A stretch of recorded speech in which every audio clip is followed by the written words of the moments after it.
Hello guys and welcome back to Tech Nerds channel. Today we are going to be learning how to unblock someone on Instagram. Here is a step-by-step tutorial on how to unblock someone on Instagram. First of all, open the Instagram app.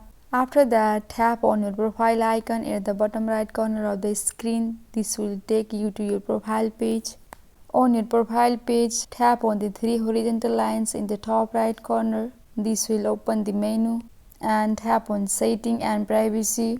Scroll down and tap on blocked. Under block accounts, you will see a list of all the accounts you have blocked. Find the account you want to unblock from the list and tap on it to open their profile.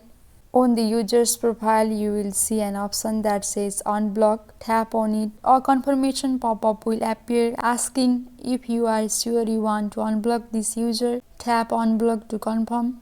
Tap on OK.